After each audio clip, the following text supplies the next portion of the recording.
In this video, I want to show you one of the other uses of the ultralight, and that's using the gobo function exclusively and to use it as a cutter, as a way of modifying light. Lighting professionally is as much about taking light away and shaping light as it is adding light. And the gobo is perfect for that tool. So this is just a really quick setup on an opera scene, which you can find on the Epic Marketplace.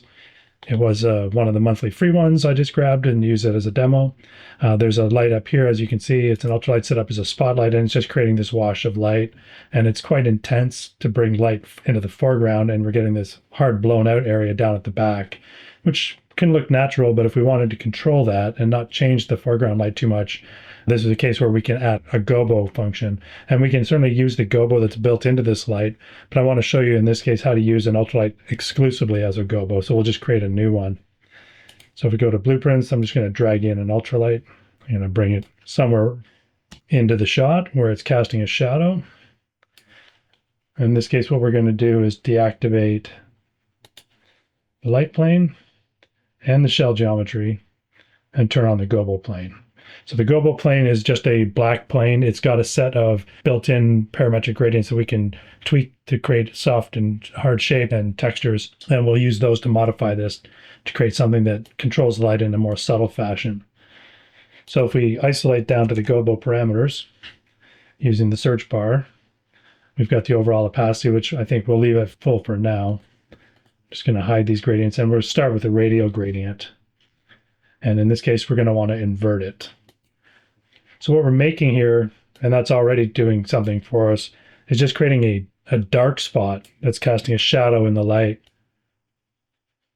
that's toning down that hot spot and modulating the light in that area.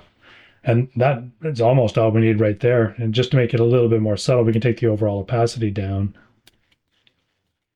And that's it in a nutshell. That might be all we actually need from this. If you have a look at the lit mode, you'll see it doesn't look the same here. This is an important point. It's come up a few times, but the way light works with lumen in lit mode and the way it works in path tracing is very different. So you can use the gobos and the lights in lit mode or path tracing mode, but the settings are going to need to change. So if we were using a lit mode, we just have to change some of the parameters and play with the opacity and the contrast to get it to work better in lit mode. But in this case, I'm working with path tracing, which is my usual preference for rendering. So one of the other functions that we have built into the ultralight is playing around with the visibility. As you can see in this case, the gobo in its final position is in camera, so it's affecting the shot in ways we might not like. Maybe that's okay to have a dark spot there, but typically you're not going to want to see that. So if we look at the visibility settings on the ultralight, you'll see we have a couple of options here that are going to help with this. Hiding geo from camera rays is the one that we'll use most often. What this is going to do is hide the geometry of the ultralight from the camera, but it's still affecting shadows and GI, so it's still able to do its job as a gobo. If we hide it from reflection GI as well, that's effectively like hiding it entirely. Same as hiding it from all ray tracing. This is if we wanted to just have a light source but not have it affect reflections or GI. The one that you're going to use most of the time is this one right here, just hiding it from the camera rays.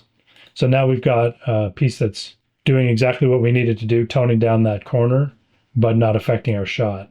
That's a really quick example, but that gives you a good idea of the kinds of things you can do and sort of things that you need to do as a professional lighter to get control of light. It's not enough to just have it in there. You want to shape it. You want to have fall off in the light, fall off in your reflections, and tell the story of the shape of the object, the way the light wraps around it. And having that extra ability to remove light in subtle ways is a really important tool. So this might be all that's required, but if we wanted to get a little more subtle with this or play around with it, we've got all the other options that are built into the gobo controls.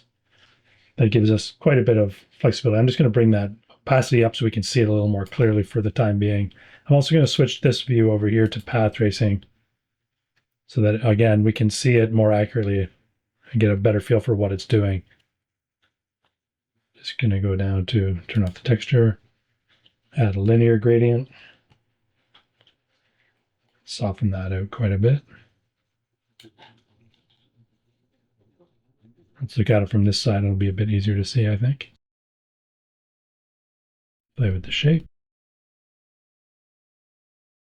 Another way to feather it is to use it on a subtle angle.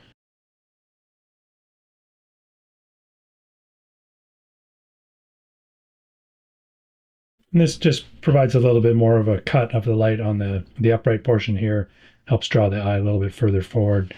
I think in this case, what I'd probably do is duplicate this, make it a little bit smaller. I just want to add a little bit more darkening on the keys themselves. Turn off that gradient for the time being.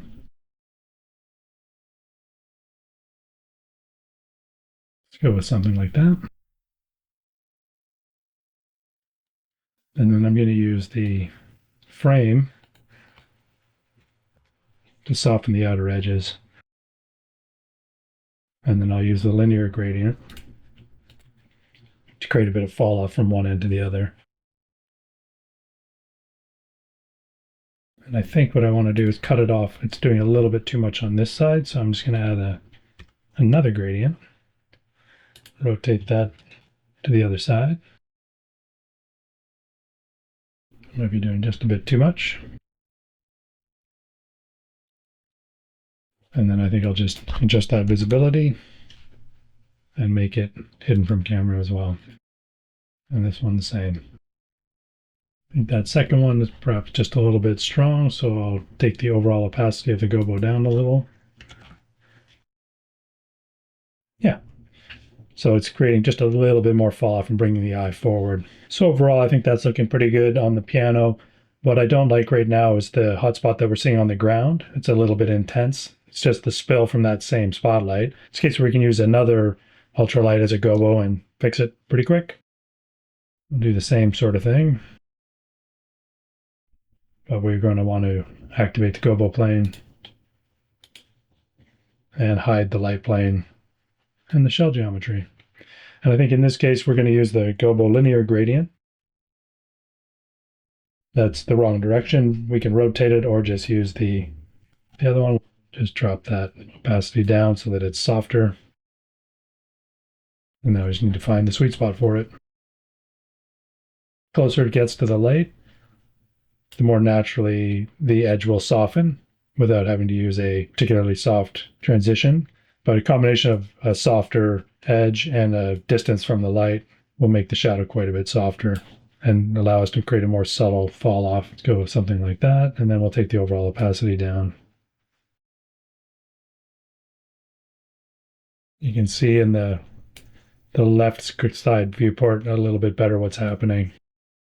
We play with that contrast. You can see the edge hardening and softening. And we can move the gobo itself, or we can use the offset on the gradient to shift that up and down as well.